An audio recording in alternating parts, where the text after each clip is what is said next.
Meadows of Memory, the history of Sherman, Pa. Let us pluck the wildflowers from the meadows of our memory while it's still called today. For like meadows after harvest, only stubble shall remain. Let us gather these stories before they fade, and press every treasure in the pages of our heart, where time cannot fade or change their part. Let us pluck the wild flowers from the meadows of our memory while it's still called today.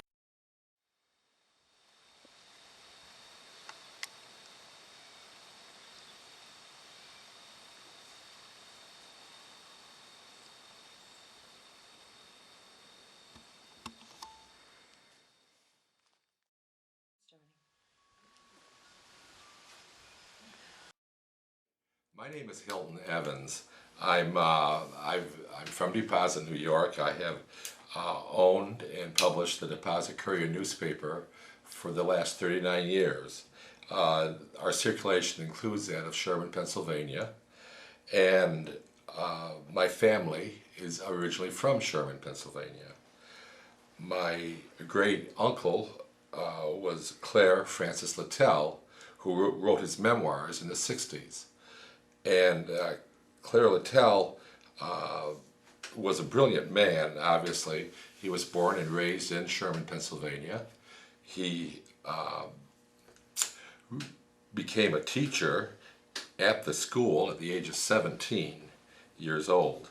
He later went on and received his divinity degree. He was a minister in McClure, Sanford, and North Sanford, and later went on and received his doctorate in history degree. He became head of the history department of Cornell College in Iowa, where he worked for many years. Okay, what I have here are portions of a journal from Clare Littell, written in the 60s after his retirement. And there's just some sections here that I'd like to read. The 75 years through which I have lived have been an age of change. For good or ill, greater changes have taken place than in any ages prior to this combined.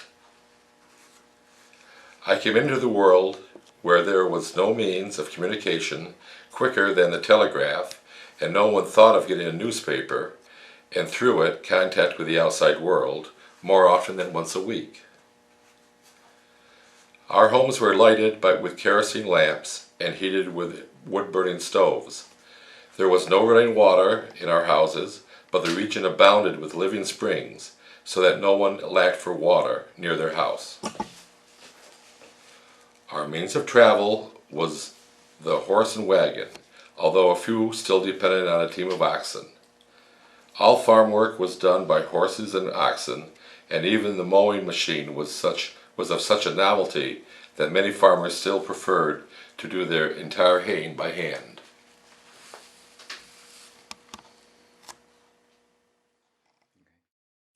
Into this kind of world I came, at 4 o'clock on a Friday afternoon, if I was correctly informed, on the 25th day of October, 1887.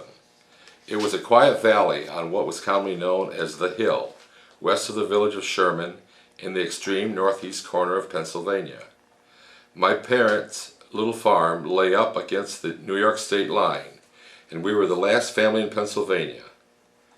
It was a beautiful valley, laying alongside and somewhat parallel to the New York-Pennsylvania state line, and about 2 miles west of the point where that line meets the Delaware River and turns south along its course. We were in the western edge of the Catskills. From the backside of our hill, one could look off to the east and see the mountains and all their beauty. I have traveled far and have seen many beautiful spots, but for sheer beauty of scenery, I have never found anything that surpassed the section where my great-grandfather, Deacon George Reynolds, pioneered, and where numerous of his descendants were still living at the time of my boyhood. In the village of my earliest memories, the tannery had already closed down, but the old building was still standing with its huge unguarded vats of stagnant water, across which we children loved to run on the beams or on the improvised board crossings. It was dangerous enough to evoke enthusiasm in our untamed souls, and gave us an opportunity to evoke the spirit of competition as much as we desired. That none of us was ever drowned was more of an act of God than the result of human planning. In the place of the tannery came the lower factory, just a few rods above the old building, and a few years later the upper factory was built in the same creek, about a quarter of a mile above. These acid factories used up the hardwood of the native forest, just as the tannery had stripped the hills and valleys of hemlock that had abounded everywhere during the early days of the settlement. The factories were the economic lifeblood of the community. At the lower end of town, the Crousleys had a roller mill, which carved rollers out of the solid hearts of maple and beech. This activity was dying out at the time of my first remembrance. The houses they left behind were some of the finest in the village, but every last one of their homes has now gone. They set up a small woolen mill, which carded the wool and made it into rolls.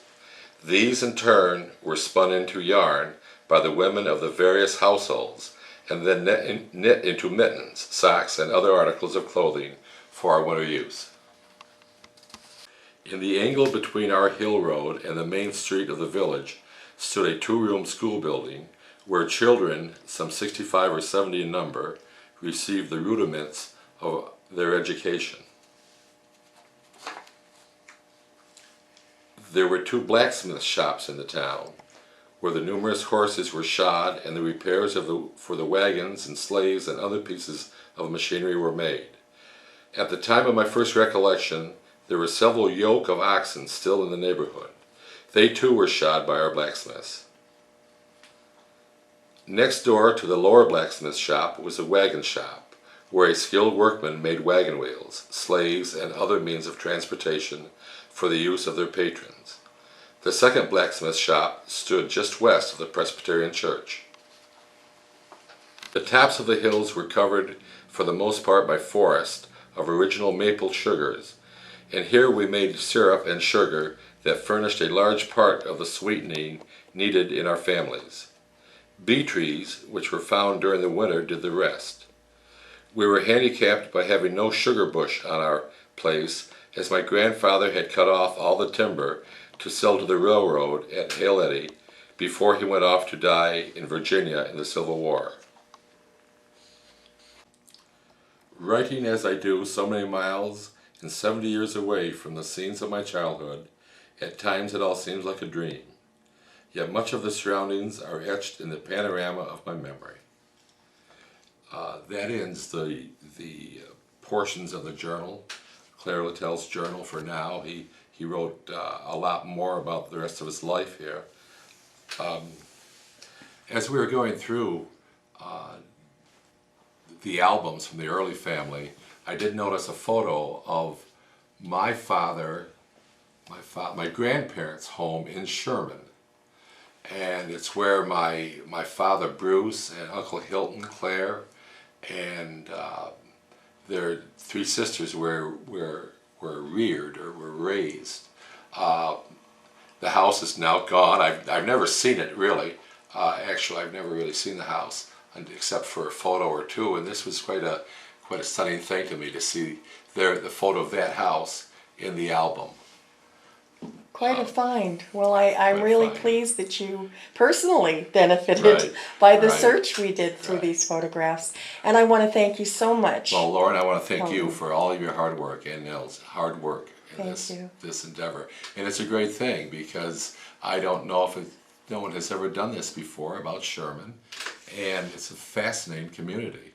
It still is a fascinating community, but it was a much larger, had a much larger history than I thought it did.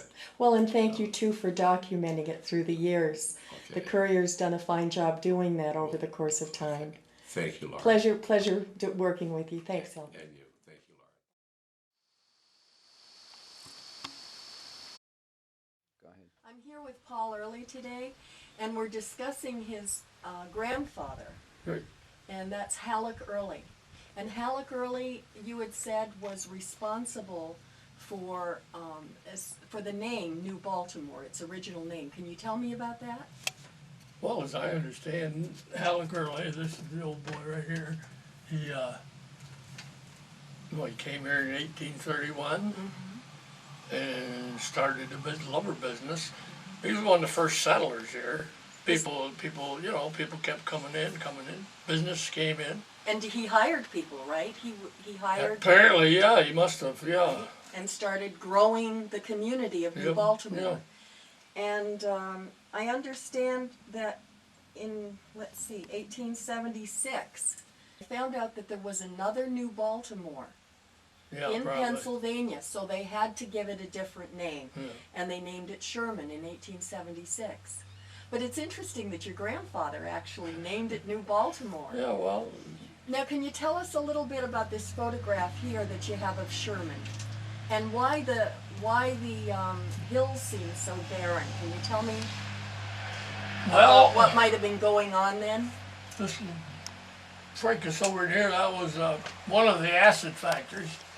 And they used to, they made, what was there, 3 products in the Tannic acid? Tannic acid, lime something, and Uh-huh. charcoal. And charcoal, right? Yeah. And the reason all these hills were barren was because they were cleared off between the logging, lumber business, and the acid factory, which used 4-foot wood to make these products. So what did people do once they ran out of the resources? Did they farm, or what did they do? Well, they'd farm some. Actually says in there that he went to farming after. And my grandfather, he got an education He did. and taught school some, and he farmed here. Where would he have taught school, Paul? Like in local schools, I would think. Right, yeah. locally? Yeah. And which schools did you go to growing up? The old town shed down there, The town Sherman shed? School. That was built in the 19... I can barely remember that school being built. No. You told me no. something about the church and a fire. You want to show us the church here? One day the neighbors left a burn barrel. They garbaged a burn barrel and then left go deposit or wherever in their Model A. Uh-huh. And the grass caught on fire, so Joyce's grandfather and I mustered up and got our brooms and whatever and put the fire out. So we got all done, and I said to Skilly, it's a good thing we got that out. The church had been next. And he says, well, it wouldn't make much difference. The ones that's got their wings, the ones in Sherman that are going to get wings have already got them. That's great. I see on the picture that the road out in front of the church building is so much lower. Yeah. What was that? Was that in the time of wagons and buggies? Yep. It Had was. to be, yeah. It's all mud. That's a dirt road. So they would have to come through the mud. Did they get stuck? Oh, yeah. They did. Well, not with horse and buggies. When the Model T's came along, they did. You said something about the church bell, that you used the church bell in emergencies? Well, when they had fire. When you had fires? Yeah. You'd get together? They'd ring a church bell and people would turn out. Uh-huh. Yeah. It's my understanding that at one time there were over 1,000 people employed in New Baltimore and Sherman. That seems like an awful lot of people, but there were many industries. What were some of the other industries or other stores? There were stores in town here? Yeah, they had there's 2 acid factories, Uh-huh. and there was what they called a roller mill, and there was another mill of some kind, Uh-huh. plus the sawmills. And Yeah, it was a country store right down on what you call a park now. well, I'm going to say thank you so much for giving me a bit of history on the family. Is there anything else you'd like to share before we finish up about? Well, you know, you're hitting on the earlies is all. There's a lot of other people that settled here too, you know. Yeah. Like David Allen was one. David Allen, right? Yeah, he had, well, my grandfather had, great-grandfather had one of the original Great Lots. Okay. David Allen had one of the original Great Lots. Can you tell? I don't even know how many acres is in one. And then I they see. would divide it up?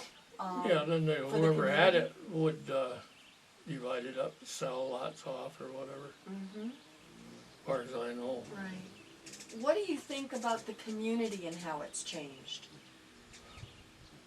It's gone. It's gone? When, there was Well- a flood, right? Was there a flood that, Yeah, I really think that's because because of you the look at cutting of the those trees? mountains, there's nothing to stop the runoff, you know. So you think it had I just think eroded? that's what I, you know. And that the what- water just raced Yeah, down the hills? washed out, they had all these stone dams laid up of stone. Okay, You can see them along the creek there, uh-huh. and they went. With the And flood? yeah, and the businesses went. Uh-huh. I can't remember any buildings like the acid factory, the old foundation are there, but I don't remember any buildings. So they must have gone Yeah. early 1900s, right? Yep. They were gone. And we'll have to look into when that flood was. Yeah, that's, Because I understood there were 6 inches of rain that fell in 2 hours, if that's possible. there might be something in Franklin's literature on that. Yeah, I'll have to look. Well, I know that you invited me to get the journals of Franklin, to go down to the house, and there's lots of information there, and I really appreciate you doing that, because a lot of them are personal accounts about the turn of the century. Mhm.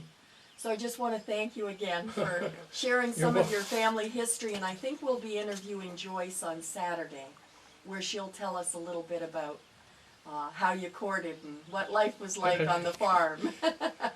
Yeah, Thanks so much. I really No, you're appreciate welcome. your help with You're this welcome. project. good luck with this. Thank you. We're here with Joyce early this morning. I just interviewed Paul, and Joyce said that her life was a little bit different than Paul's. Could you tell us about your life on the farm as a girl? Our life on the farm was a wonderful life on the farm. What kinds of things would you do? Oh, we used to go play ball. We went to each other's houses for picnics. We used to play. My father built a pond. We had a pond to swim in. We had horseback riding. We went to different places with our horses. And did you have family come by a lot and Oh visit, yes, or we had a lot of neighbors? family And where did and you? friends. Friends came by. Where did you live, Joyce? Well, I lived where Ferris Schaffman lives. All that property, my father owned it all. Okay, and how far would that be from the middle of town here? Maybe 2 miles? 3 miles. 3 miles, okay. So what would you, And I also lived where Ralph Harris lives, you did? or Dave Harris. Uh-huh. So can you show me these pictures here that came out of Paul's family albums? Can you tell me what farming was like back then and about using the horses? Well, just about the same. Uh-huh. So who would do the plowing? My father Uh-huh. and the hired men. We had to have men that helped us. And would you help? Oh yes. What would you do? Well, most of the time I didn't do much of the plowing, but I did a lot of the hay, breaking hay and all that stuff. I was so little that I couldn't even stop and do the dump rake. I had to get off of the seat and get down and dump it and then start the horse and go again. Really? Really? Oh, yes. So here on the wagon, the picture of the wagons and the barn, would you have been helping bring in the hay on the wagon there? Oh, Is that what you'd be yes. doing? Oh yes. And I noticed the hay is loose, it's not Oh baled. no, they had no such thing as a baler when I was a child girl. So- And when you did the oats and all of that stuff, you had to get down and pick all of the stuff up. You had a rake that go along and put it in a windrow. You went down and picked it up and put it in these big piles, and then you took a string and went around it and You set it bind them up. up. All by Oh, my hand. goodness. So your days were taken up in the summertime working a lot. And winter. And winter. So in the wintertime you'd go to school, is that right? Yeah, down here. Right down here. And you had told me that in the wintertime sometimes you couldn't walk down. You would normally walk, is that right? So there's another photograph here, and can you tell me about the horses and the sled? And Well, we used to have to come by Overson sled down to all the way from Ferris, where Ferris lives, or where Dave Harris lives, all the way down here to this school. and that would be if the snow was too deep. We had to bring our milk all the way down here and meet the milk truck. You did. So they had a milk truck that would go into town. How many cows did you have on your farm, approximately? Oh, gosh, probably 50, 60. Would you milk the cows Oh, yourself? Really? You would. You'd be out milking the cows. Sure. Oh, that's I was great. milking cows when I was 6, 7 years old. Oh my goodness. That's wonderful. And you said it was a wonderful life. We had a wonderful life. We What did was the same, courting same like? thing, playing ball and all of that stuff. We weren't allowed to date very much when we were young. Right. So would you gather together as Yes. groups of young people? And what kind of activities Well, would the you only do? groups of young people were with your family. We weren't allowed to do any of that stuff like they are today. Right. So it was quite a different lifestyle. Oh, And- you have no idea. What do you think the biggest change has been, Joyce, over the years? What do you think What is my the change? biggest, the Well, biggest going change? from a modern, everything modern. Uh-huh. Electric stove, electric lights. We had kerosene lights. We didn't Uh-huh. cook with a kerosene stove and heated with wood in the wintertime or kerosene. So it's been Or huge coal. changes. My father used to go, we'd get coal clear down to Forest City. The He'd go get the deliver coal. and then we'd have our coal.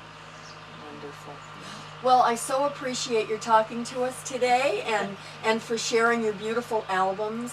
And I think I'll be reading some of the excerpts from Franklin Littell's writings that you suggested or Paul suggested I get. So it's always a pleasure talking with you, Joyce. Thanks so much for your help today. You're welcome. And we'll look forward to seeing you. Oh, okay.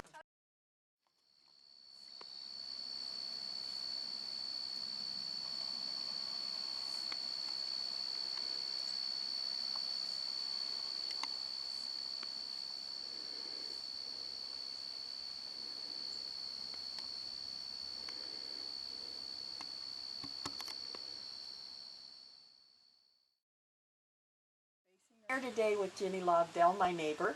Hi. And Ginny is going to be sharing about her swimming hole and the bridge and the property that the swimming hole's on. She shares the property borderline with the Earleys, right? Mhm. Right. Oh, okay. I understood when we moved here that many kids had learned how to swim in the old swimming hole and under this bridge and stuff.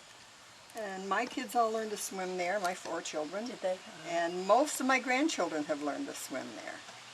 And half of the neighborhood.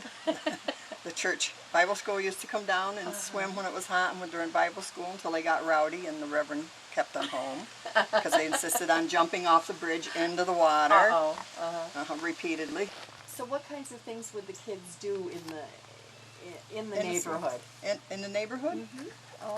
Did you and your husband have different... Well, my husband mainly, he was a social butterfly. He was a social light, and he really loved working with kids and stuff. Did he? And he started a few projects and stuff that lasted for a while. Kids get older, What were some of the projects? well, that- one was teaching them, the whole neighborhood, how to square dance the kids. Really? Where Which- would you do that? Right up in the old one-room schoolhouse, we had a record player with albums.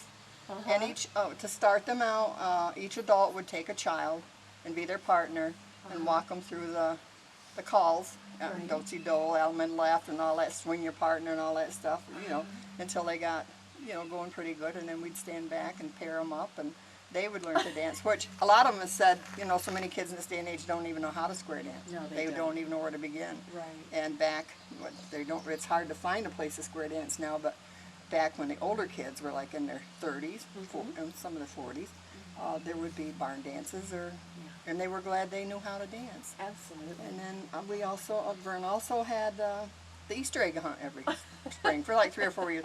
We would go over to Afton, there was a chicken farm, and buy dozens and dozens and dozens of eggs. And what he did to avoid the rushing out and somebody hogging as many as they could, he would put numbers on a few of them, different ones, and each number was a prize. Okay. So they'd actually hunt. they'd for the hunt number. instead of just grabbing and stuff. Because the first year it ended up like one kid had like 50 eggs, and the others were bawling because they didn't have any. So So he got smart. he got smart. Wonderful. Yeah. And also, didn't you take runs around the with the At, tractor? at you Christmas said? time, caroling. What would you do? I didn't go, it's cold, but Vern would take them in a hay wagon and a tractor and take them around. First place was Grandma Early's with her big sugar cookies. The kids wouldn't go any further till they had their sugar cookie from Grandma Early. That's Paul's mom, where Right. Joni lives now, Right. and stuff. And they would go around and have a good. All the neighbors really, when it stopped, they really missed it. You know, they said, Yes. you know, Yes. they really missed it and stuff. And one of the things that I think is so beautiful about our area are the lakes and the rivers and Right, the ponds right. and the mountains. And can you tell me a little about Well, Falls yeah, Road? the Falls Road. My kids were up there quite often. They'd ride their bikes up. There used to be nice paths that would go down and they'd stand under. There was a big, flat, slippery rocks off from, and they would slide down this rock. And they're 6 and 7, and they had Yes. scraped up legs and knees, but they Yes. went down there. They went down in the Wonderful. falls. So it's all a part of the family Yeah, history. yeah. One other thing I When just they- want to acknowledge you for is your care of animals over the years. Oh, boy. I know that you've loved them and cared Yeah. for them, and it's just such a pleasure Yeah, to if I ever go over that Rainbow Ridge, I'm going to get stampeded, I'll tell you. because of all the love of the animals. Everything from monkeys to coons to possums to hamsters, guinea pigs, cats, dogs, horses, yeah, Well, goats. It's really been a pleasure, Ginny, Yeah. Okay. having a chance to Okay. chat about this. Yeah. Oh, and one more thing, my kids, Yes, and every what's that? time they see somebody or talk to somebody, they still say they had the best years to grow up here. It was like a Huckleberry Finn How wonderful. growing up, and they still wonderful. wish their kids could have it, but it's getting Times have changed. yes. Well, that's why I wanted Yeah. to share these Yeah. times that you have Right. shared, right. and really to Yeah, celebrate them. Yeah, I don't know what the future brings with the We gas don't know, deals and do we? stuff, but we'll find out. Well, thanks again, and You're welcome. always a pleasure. You're welcome. Our time Thank you. together was always Hope a I pleasure. didn't break your camera.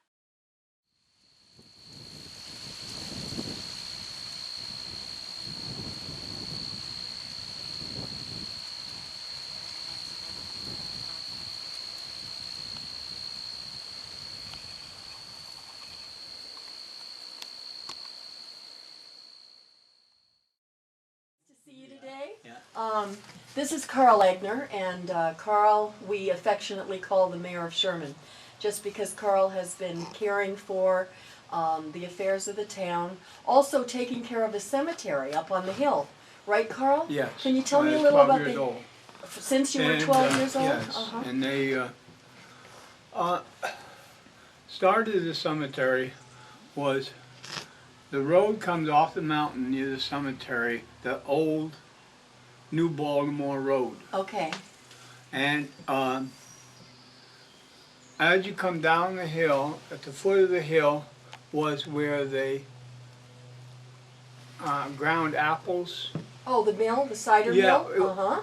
The thing is gone now. I cleaned it up, Mm-hmm. but there's parts of the machine that ground up the apples. Okay, and that was down at the bottom of the hill, near Yes, yes. near the cemetery. Cemetery, right Now, near who- the gate. Who was buried in the cemetery? I don't Okay. mean necessarily names, Yeah. but from There what was- period of time? Way back when the troops of General Sherman, This would have been Used to- Civil War troops? yeah. Uh-huh. they came and they camped on top of the mountain, what we call the house rocks. Uh-huh. They camped there and sent their men down. The officers went to the hotel and stayed. So there were actually, at that time, there were many other buildings here. There were tanneries, 2 tanneries, and Yeah. and there were 2 millinery shops, a post office, a turning mill, and a cabinet shop, Yeah. and several sawmills, and the cider mill you were discussing, Yes, right? You were yes. telling us about that. And there was also a jeweler and 2 blacksmiths. 1 carpenter shop and 1 sleigh and wagon shop as well. 2 churches, 1 schoolhouse, 1 hotel, 2 chemical factories, and a birch oil factory. Yes. You were just telling me about the Yes. birch oil factory. Yes. And several stone quarries and shoemakers. So this was a huge town, is that Yes, correct? it was. Uh-huh. they employed 1,000 workers. And so people had lots of work to do at that time. Oh, yes. But then a flood came, right? In Yes. 1889, a Yes. really severe rainstorm Yeah. flooded the area and got, what, 6 inches in 2.5 Yeah, hours? yeah. So what happened after that? What happened to the village?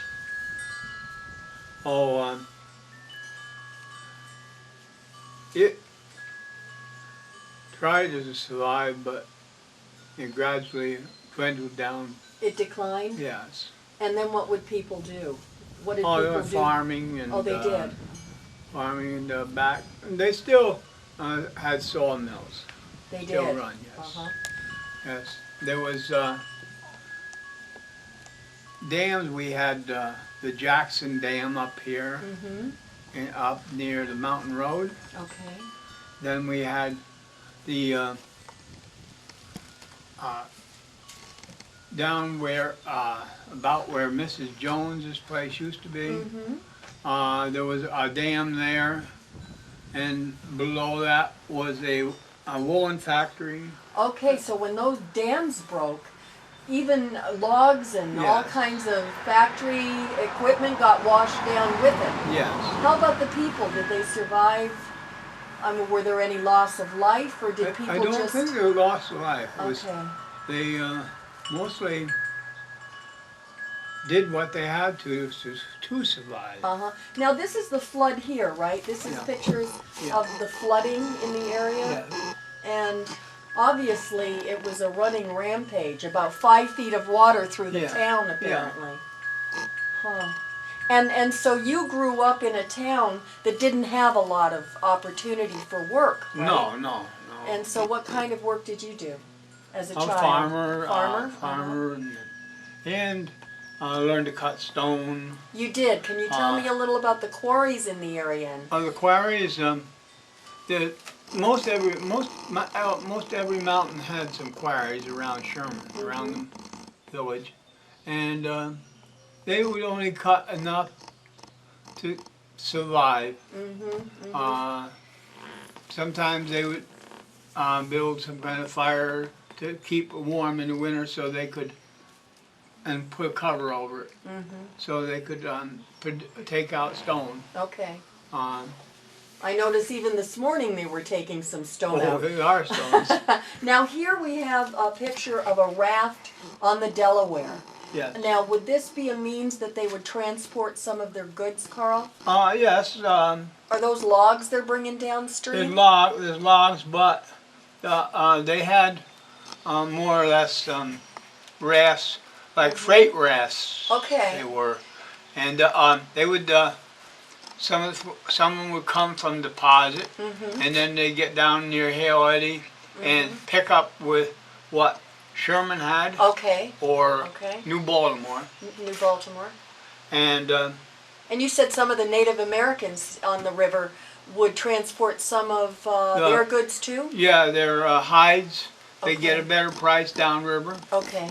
at Equinox, and they didn't use money. They used more of goods. They use goods as a form of Barter. barter. Very interesting, Carl. Well, also the other thing I wanted to ask you about was the schools back then. Did you go to the one-room schoolhouse down here? Yes. And what was that like, going to school in a one-room schoolhouse? Eight grades, 8 grades? and they would have different kind of teachers come once a month. Like an art teacher would come once a month. A special person that would bring in a math teacher, Okay. and they would teach some. But overall, the regular teacher would teach you all of them, but they would specialize in a writing teacher. They would have too. So they'd be specialists they'd bring Yes, in yes. once a month? Yeah. Now this one, here's a picture of a mother with her children. I believe it's the early families. Yeah. Children kneeling in prayer. So the children were raised with faith, right? Besides Yes, their yes. school? Yes. Besides the schooling Yeah. they got, they Yeah. were raised to Yes, with the school, strong the faith. church was very close to the school too. at Christmas time, we'd all have our Christmas programs at church here. Uh-huh. And everybody come down with their sleighs and horses. Everybody in the community would be on the phone. There was 10 on the phone line. Okay. And That was the party line time, yeah, the right? party line. Uh-huh. And they would go and answer the phone for her when she was gone. They say Rosie went up to so-and-so's house, Uh-huh. up near where the red barn way up over the mountains there, Okay. and delivered, and Uh-huh. different people she would help. Well, she really sounded like somebody that the community depended on, and I know Oh, yeah. that you've been a big contributor to the community over the Yeah, years, helping. yeah. I know you've been a help to us, Carl, and we really appreciate your coming today to tell a few stories that can be passed on to generations to come, and to really save those precious memories for people coming after us. Well, I just want to, in closing, Yeah. thank you for taking the time to come in, and also for sharing these great stories that only you can remember. Yeah. But I just wanted to thank you Yeah. for being here today, and God bless you, Yeah. Carl. Thanks so much.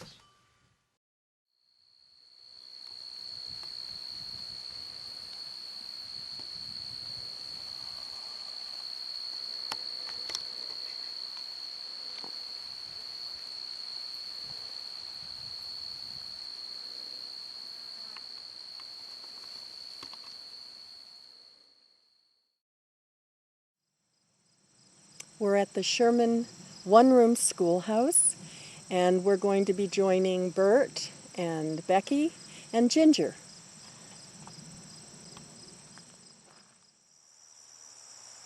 Hi, my name is Roberta Lango Smith. Now it was Smith 60-some years ago, and we went to school around here 60-some years ago, and our memory is getting kind of down there. And but we had some good times around here. We did. And this is my friend Ginger Hogan Sanford. She's still our best friend after 60 years. Hi, I'm Ginger Sanford Hogan, and did go to here at Sherman School many years ago. Have great memories of the time we spent here in our first, second, and third grades. And this is Becky Smith. Hi, my name is Becky Smith Newman, and I attended first, second, and third here, and then we moved on to Scott Center School. But this Sherman School has stayed together all these years, and we had some good times here.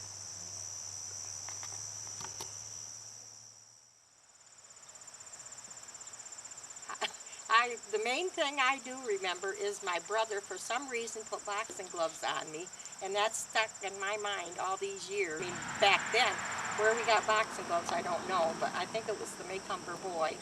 And I do remember like playing outdoors and getting burdocks all over our clothes that would stick, and you don't even see the burdocks here now.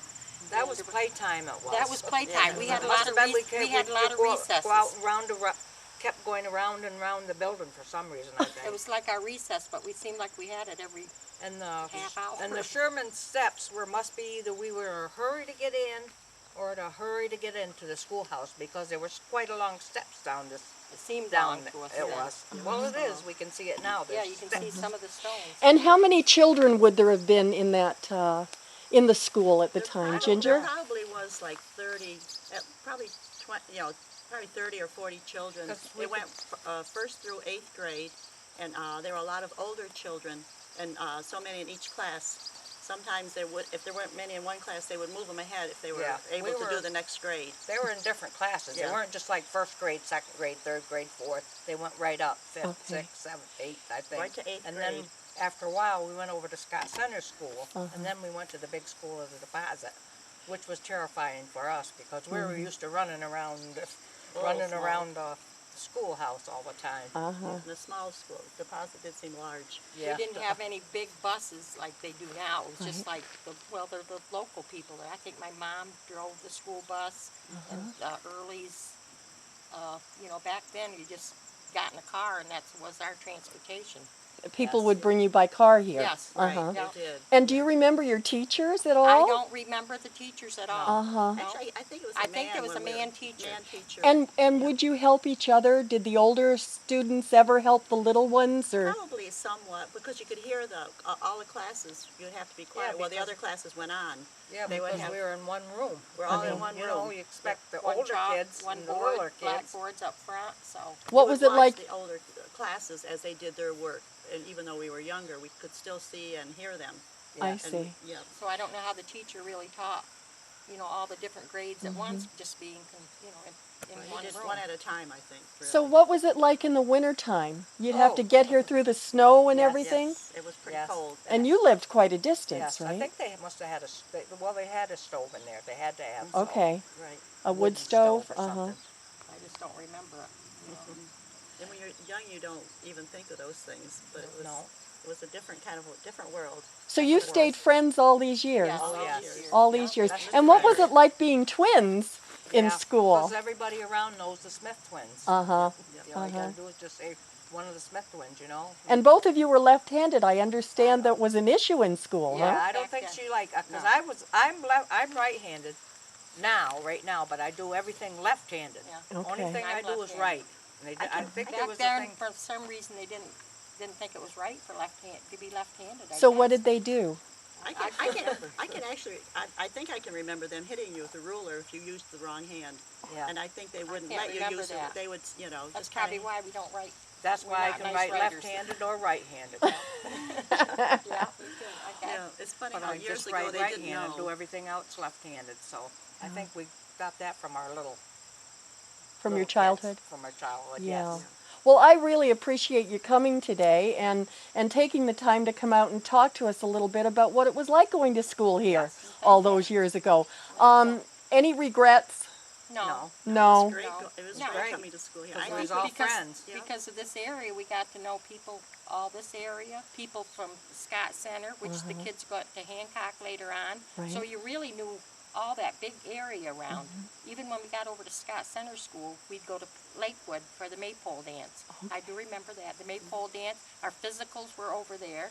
You know, every year we had to go to Lakewood. But the Maypole dance, I still remember going around Yeah. that. What was that about? That was The What Maypole would you Mayday. do for the maypole dance? Dance, right? We We'd had to put put crepe the paper crepe on paper us down and just go yeah, around in a different colours circle. in and out. We You thought kinda- that was great. I still remember that. That was a lot of fun. And we were only like in back then 4th grade. Oh, Doing that's that. wonderful. So you had a great childhood? Yes, Yes, it was great memories, did. actually. Great And I think memories. our education was not that bad. We went to Deposit. Most all of us had finished school, and we Yeah. all did well in Deposit. Yeah, and So we we went were up to par with Deposit or the New York school system. Wonderful.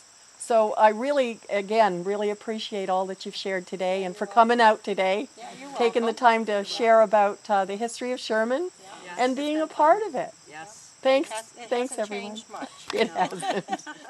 Thanks so much.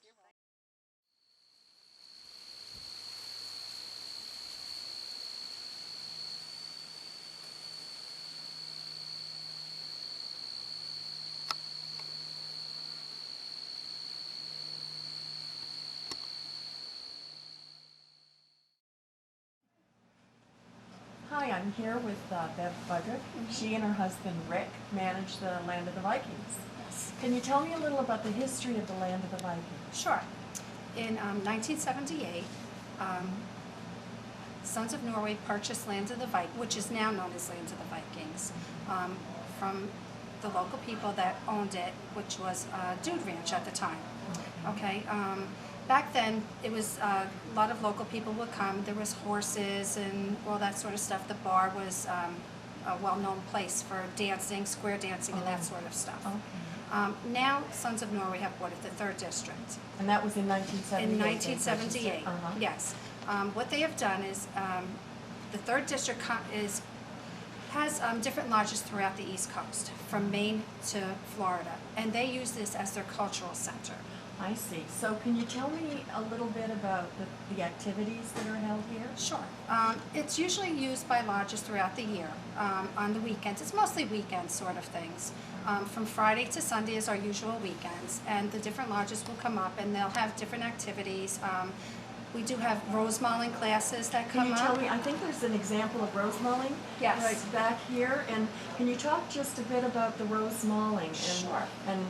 and how it's a historical Sure. painting procedure? Yes. The rose mauling is usually taught by Eldred Arnson, who comes up every year. She comes up twice a year for 2 weeks every year. And the ladies come up and they learn how to do the rose mauling, which is a Norwegian form of painting. She's very well known. She's had actually done some rose mauling that's been on Christmas trees at the White House. She's and received awards for it. And she does come up and she teaches them the strokes, the different strokes. I guess it's basically strokes that are learned. And she's helping to carry on the tradition, Yes. the Norwegian tradition, and give it to the next generation and generations to come. Absolutely. I see. And actually, what they do is, we do, not to get off track, but we do have a youth camp that comes up twice a year. And that's one of the classes. The youth camp is, it's a cultural youth camp. What they do is they teach the children rose mauling, wood carving, which is a big thing in the Norwegian tradition. They sit and they learn how to do wood carving. They learn the language. They have a language class. And they have a hadanga class, which is sort of a knitting, I guess, a knitting class it's called. I'm not exactly, Is it's that where not they knitting, take but the it's linen and they cut it out, they stitch it, They and then stitch cut it. it out? It's a I've seen stitcher, it. It's yes. beautiful. Don't they decorate some of their costumes Yes. with this? Their costumes are called bunads. The women wear bunads, and I guess each village in Norway has their own bunad, I guess, to represent their village. Norwegian? Yes, Norwegian heritage. Okay, and they do wear them here occasionally for special occasions. They'll wear them. We've had weddings here where they've worn them in the traditional bunad attire.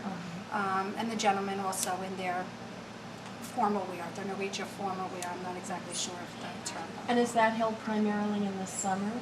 It's all year long. Okay. It's and all year long. Do you have winter activities too? Yes, we do. What kind of winter activities? We have Ski for Light. That's one of our winter activities. Can you tell me a little about Ski for Light? Sure. Ski for Light is run by Bjorn Dunlop. She's the head of the Ski for Light, and it's a program for visually impaired members. And what it is not all of them are totally blind. Some are legally blind, and what they do is they come up with their guides, and we have guides here, and they will go out and they'll do cross-country skiing, and that's what it primarily is cross-country skiing in the winter for them. They also come up in the summer for another program, which is run by Joan Chalson, and that's Sports for Health. And that's a bigger group that comes up in the summer. We have more members that come up in the summer, and that involves, they do all sorts of, they do tandem bike riding, they do hiking. We have the Easton Police Department that comes up with them, and they do shooting. They shoot the guns out in the back. They teach them how to shoot the guns out in the back. Yeah, they go canoeing down the river. I mean, they do a lot of things. They're a great group of people. Because we live very close to the Delaware River, Yes. and your members come They're and able also to the canoe. Sports for Health canoe on Yep. the Delaware River. Yes, Well, it's a lovely location. yes it is. And can you tell me a little about the wood carving? Sure. I know you have a bar. Yes, we do. We have a bar that was hand carved. Quite unique. Yes, when they first purchased it, I guess a couple years after they purchased it, they started carving the ship. It was done by Bjarne Littell. Could you take us down and we'll have a look at it? Absolutely. That would be great. It would be my Okay. pleasure. Sure.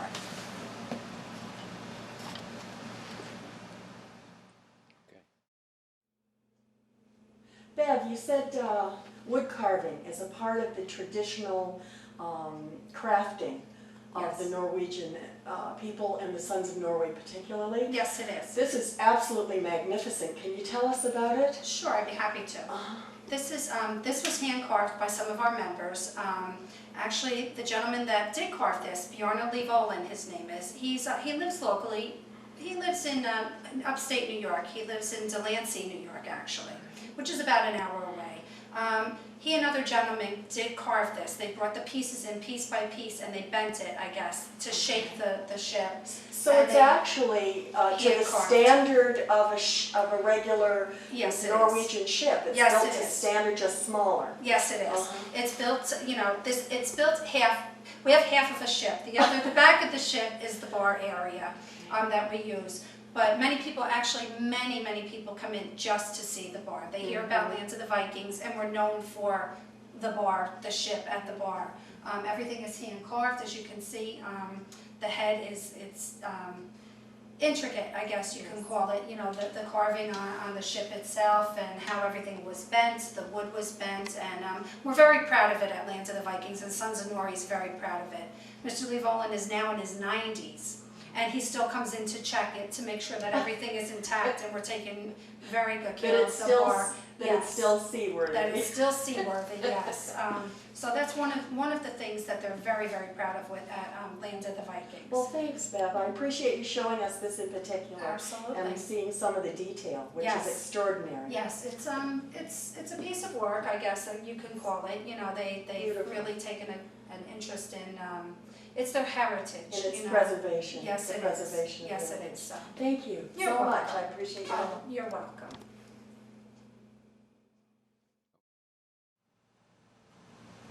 Bev, I understand that in November you have quite a few hunters come in. I want to first thank you. Oh, Bev, you're I'd like to thank you for showing us that magnificent, the masterpiece You're quite welcome. of It was the, my the pleasure. Viking ship. Thank you. And you, in November you have quite a lot of activity here. Can you tell us Sure. what goes on in November? Okay, in November, what normally happens is we have hunting season. We have New York hunting, which is first, and since we're so close to the New York State border, we do have quite a few New York hunters that have been coming here for many years. They're a good group of guys. A lot of them come from downstate, down on Long Island, New Jersey, and they'll come up and they stay here for maybe 4 or 5 days, and they have a great time. And then after they leave, then we have Pennsylvania hunters come out, and the same goes that, you know, for them. You know, they have a lot of them have their own property in the area, but they don't have their place to stay. So they come here and we cook them home cooked meals. You know, breakfast 3 o'clock in the morning, and then dinner That must at be night. fun, getting up for breakfast at 3 It o'clock is, in the but it's morning. fun. They're nice people. So And you also have local Yes, use we of the do. facility? yes. So people locally come in and how, what Yes. are some of the, We've been trying to do more stuff now for the local people. We're trying to open it up so they know that they're welcome. I don't know in the past if they've known that they've all been welcome to come down and share in our activities or use our facilities for private parties. We've had weddings here. We've had birthday parties, anniversary parties. We do have a big New Year's Eve party that we open up to the local people in town, in Sherman and Deposit, and the local area business people have been coming and participating in, and that's become for the past 3 years, it's been a pretty big party down here. Wonderful. So, but we do like to welcome everyone. so you've really offered a warm welcome Yes, we do. to everyone in the area. And of Yes. course, a lot of the local people remember the days of the Big Valley. So Absolutely. to have it transition to Land of the Vikings and Right. let them know they're still warmly welcomed That's right. is very important. Yes, it is. And we It thank is. you for really making that a point. Well, thank you. I So appreciate in closing, thank you for your time here, and we so appreciate the tour, and we appreciate also the great cultural heritage that the Sons of Norway have. There's a lot to offer here. You know, if people want to stop in and take a look at our, you know, the rose modeling and the paintings that our members have painted, and of course the bar, if anyone would like to stop in to see the bar, anyone is welcome to come down. So, Well, thank you so much, Bev. I You're wish you and your welcome. husband the best. thank you very And, much. Thanks for your time. Thank you. Okay.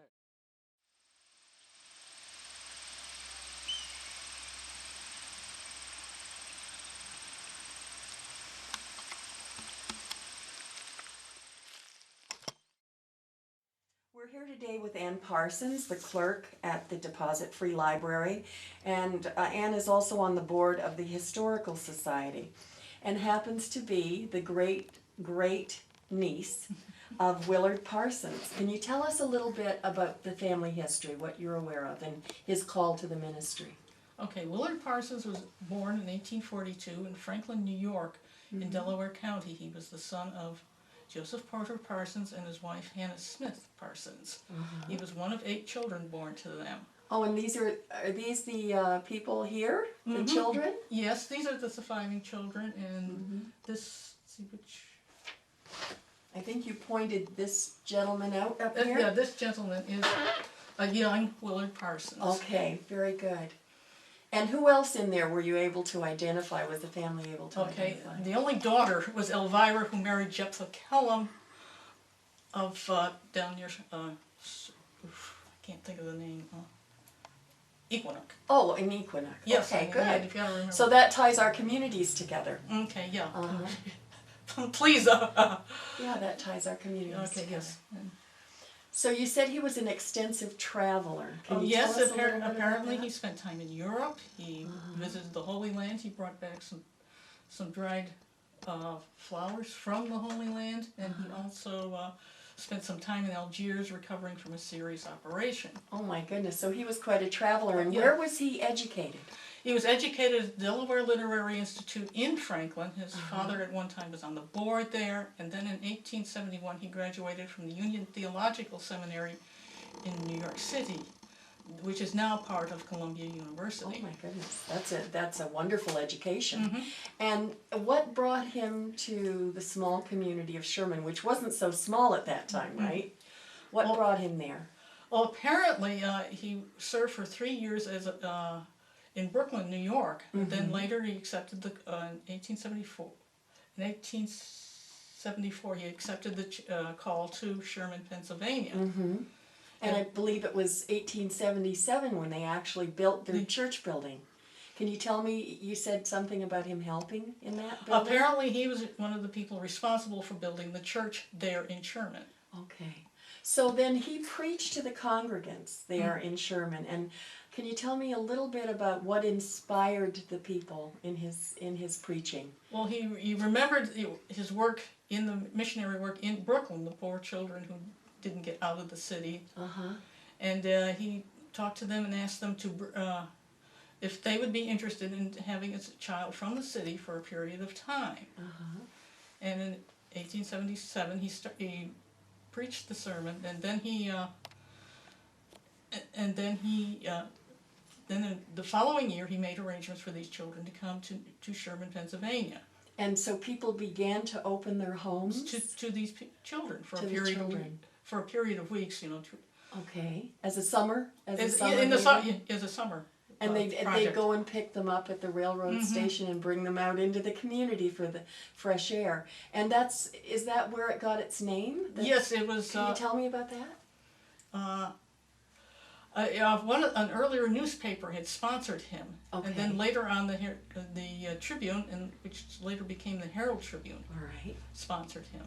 And that became the Fresh Air Fund? Yeah, it became the Herald Tribune Fresh Air Fund. Then when the Tribune collapsed or Folded? folded, it just became the Fresh Air Fund. It was sponsored by the New York Times. I see. So that's where it became the New York Times Fresh Air Fund. Yes. Wonderful. And that's still ongoing, isn't it, Ann? Yes, it is. That's wonderful. Really remarkable.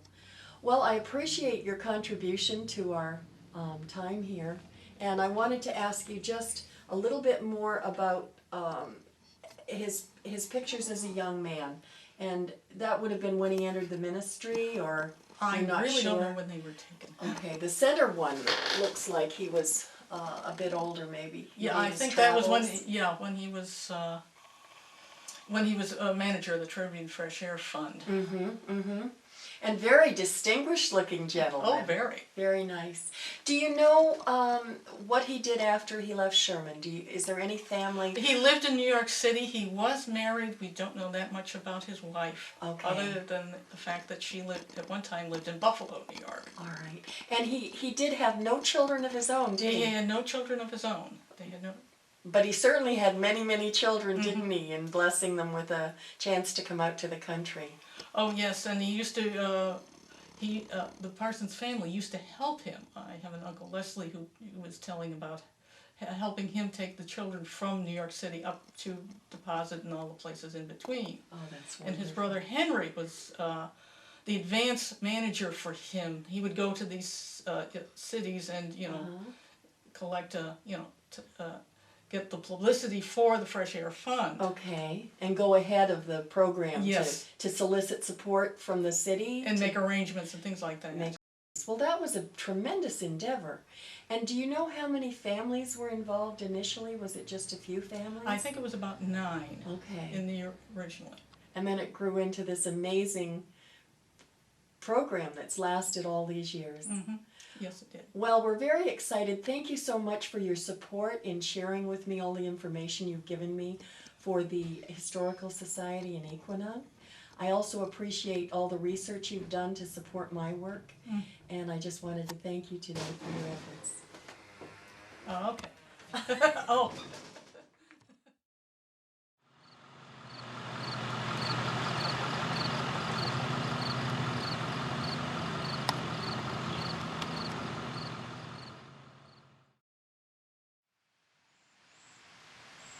Good afternoon.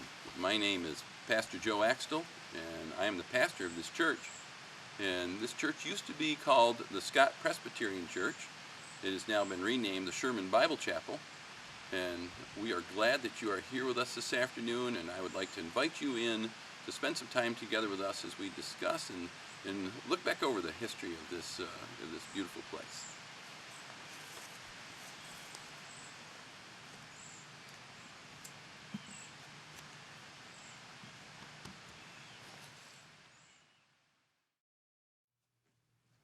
Joe, would you give me the historical background of the church building? The church was built back in the early 1870s, and it was built as a Presbyterian church. It was basically overseen by the Lackawanna Presbyterian Society, and the first pastor that they called, or I should say that the church brought in, was Reverend Willard Parsons. And so he really is the founding pastor. And what do you know about his history as a pastor? Where was he schooled? He was schooled in Union Theological Seminary down in New York City, and that really had a tremendous impact on him, both theologically as far as serving in the ministry, but also in eventually what would become his life's work, which was the Fresh Air Fund. Can you tell me a little bit about how Reverend Parsons started the Fresh Air Fund? Well, the interesting thing was about Reverend Parsons, he grew up in Franklin, so he had a taste for the country. And one evening he was riding in his horse and buggy up here in the hills and mountains of Pennsylvania overlooking Sherman. And in that trip, as he was looking over the beauty and the grandeur of this area, it was impressed on his heart, and it just came to him, and it was as if the Lord was saying to him, remember the little children that you saw back in New York City. And it just came upon him, you know, we need to take and do something for those kids. We need to bring them into the country. They need to experience this. Reverend Parsons saw the good and the bad of New York City. He saw the blessing of a bustling city and all it has to offer, but he also saw the difficulties and the hardships that the poor and the disadvantaged had in the city. And as a result of that, he remembered the kids that he watched walking on the streets, many of them sick, many of them homeless, having to deal with the difficulties of being in a very large city. And as a result of that, he said, we need to do something for these kids. So when he was called to the community, this church building apparently was not here yet. Is that correct? That is he correct. helped build it? That is my understanding, is that Okay. he was part of helping build this church building. And so he introduced this concept to his congregation? Yes. The concept? Okay. Yes. He had been here pastoring for a while, and I don't. From what I could gather from my reading, I don't think he had been here that long. But yet he had come here, started a church, had people attending, and then this idea, this thought of vision, really is probably a better word for it. This vision of reaching out and ministering to these kids in the city came to him. And he presented it to the people. What impact has that vision had, and how did he share that, impart that vision to the people in the community? Well, I think a good way of looking at that would be to read something that was written, that actually he wrote himself. And he said this, the ball is set in motion. I took for my text this morning, inasmuch as ye have done it unto one of the least of these, ye have done it unto me, quoting Jesus. And he made the practical bearing of my, or I made the practical bearing of my words, and bringing out into our homes some of the waifs and outcasts from the city. One man stopped on his way home to say that he would take 4 children, and another house there is a call for a mother and a baby, and so on through the town. The enthusiasm and response of my people have delighted me. Next to get the money, then to tell the children. Must not 2 weeks in this pure mountain air be felt by them in afterlife? It seems to me that they are all but here. Now may I have the introduction, you said you could get for me to Dr. Eggleston, speaking to the woman that he is writing to. Mm-hmm. And so he wrote to them, and then he said, some good angel whisper it in the ear of a little one. Tell a tired mother there is life for her child in this French country air. What a beautiful gift. Oh, yes, and it was this burden within his heart to reach out to these children, and that is what he did, and he began this ministry of reaching out to these young children. Now, it's my understanding he never had a child of his own. That is correct. He No was a birth bachelor, children. and he was a bachelor. And that's an interesting thing to say, because in his writings, and in his own journal, he speaks of the children, and he talks to them in several ways. He talks to them, one, as his family. Mm-hmm. He talks about these children coming to him, and the first 9 that he brought are just precious and dear to him, and he describes them in detail. And he says that he had them here, they came to his home, but then he dispersed them into the village, and he watched them. He watched everything that they did, and then at the end of those 2 weeks, he took what he called his little flock and took it back to the train station and went back to the city with them. And it was just, and then of course the next group of kids, which was much larger, because he had, the first year he had 60 that came out from the city in 2 week spans each, and then they went back, and he spoke of them as being his flock, but he always talked about them in just such precious terms, as if he was their father. They were his Absolutely, children. they were his children. Mm-hmm. What a beautiful story of one man's life transforming the lives of so many. Oh, it was. So how did the Fresh Air Fund actually get its name? Do you know what happened, where he got his support from? Well, it's got its name from his vision of giving the kids fresh air. Mm-hmm. And so, he had the support right here from his own people, but then he began to ask and talk to people from down in New York City, from different newspapers and articles, and they put the word out, got the word out, and then numbers of people, individuals, as well as several papers and different periodicals, I guess you could even say, began to send money into them to help fund this thing. And I wanted to say something. You talked about the impact, and let me just say something about that, because it made me think about something that was said. Because we think about what impact did this have, and let me just read something that he wrote about them as they went back to their homes, the end of their stay here. It says, of the first 9, there was a girl by the name of Katie. And it says, when the wagon stopped to take up Katie, she came out with a cracked tumbler and a bunch of yellow marigolds and meadow lilies in her hand. She had promised some little girls, presumably back home, to bring them home some flowers. She brought them all the way in water, and at night they were still fresh.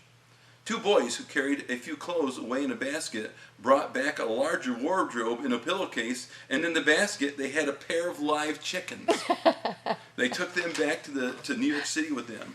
And then a subsequent group that came, this is what it said of them. It says, he writes, they are coming. Their eyes are brighter, their cheeks are rounder and browned. They are loaded with bundles and boxes and bags.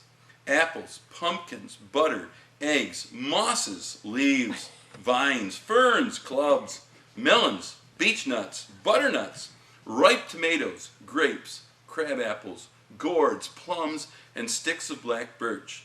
They had not always selected the best, but how they valued every little gnarled green thing they had themselves picked up. One boy had a bottle of live lizards.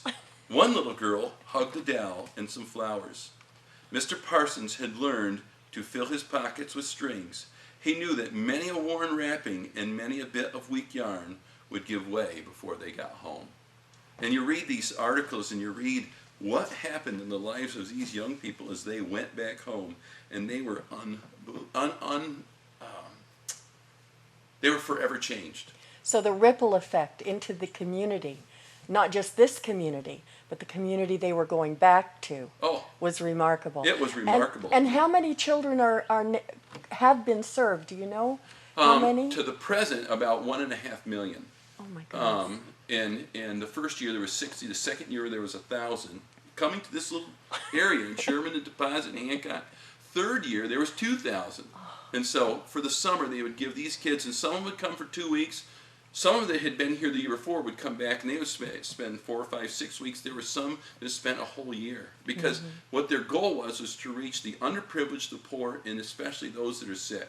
Now, one of the things I might add is the people that took these kids in all knew that most likely, matter of fact, almost invariably, when the kids left, they would have to clean their bedrooms, fumigate the bedrooms, they said, burn some of the straw, because when they came, many of them had what they called bugs, obviously lice.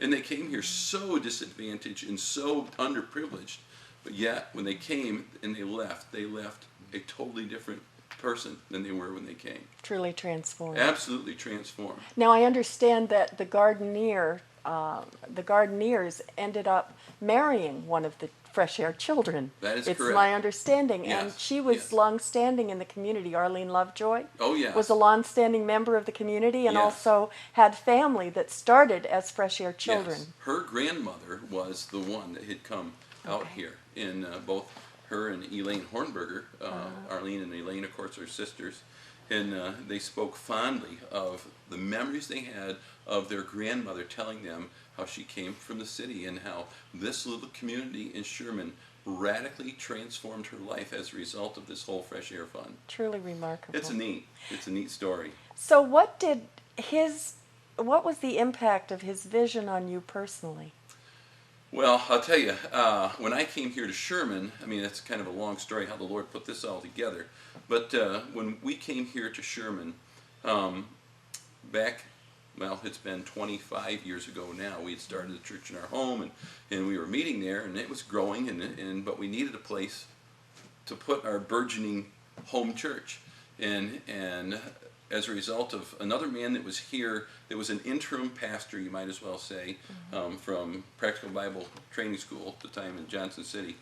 He came here and he said, and he approached me and said, "Had you ever thought about going to Sherman?" And I said, "Never thought about it," but I said, "I certainly will entertain it." And to make a long story short, just the Lord put the steps together, and we brought our burgeoning church from our little home, which was about 20 to 25 people, came here to Sherman. There was 8 or 10 people still meeting here in this little old I understand church. there were 3 women that held a vigil. Correct. To keep the building open and available to the community. Is that right? That's correct. So the faithfulness of the few ended up blessing so many others. Multitudes of people. I couldn't tell you how many hundreds of people have come through the doors of our church to hear the gospel and ultimately have their lives changed. You know, and really, we talk about this, ultimately, it was Willard Parsons' vision of understanding the gospel message of what Jesus offers to people. He offers them life. When they come to Christ, and they come to the cross, and they come to know the God who created all of this and has given it to us, that was his heart's vision, is to bring these kids out, and we do the same thing in a much grander scale by presenting the gospel to people in need. And as I said, we have had multitudes of people. Our congregation runs somewhere between 160 and 180 every Sunday in this little old country church. You know, it's kind of comical that the population in Sherman basically triples every Sunday morning. It's true. It's so true. Well, I want to thank you so much. Was there anything you'd like to add in closing? Let me say this, and I will quote from this article, and I think this sums it up well. It says, "This simple story, whether it be," and I add this to this little statement, "the simple story has not been written, it is recorded, and every word is simply true. Who will take up its ringing call in behalf of these neglected little ones? Share all your blessings with them, the happy children. Their ways are sweet and human as our own. Fold them in with the mother's cares. Lift them up in the father's arms. feed and clothe and teach and save them for the love of Christ and in his name. I think that sums up well where Willard Parsons' heart was and where our heart is, to reach all with the message of the love of Christ. Thanks so much, Joe. We Thank really you. appreciate it. It was a privilege.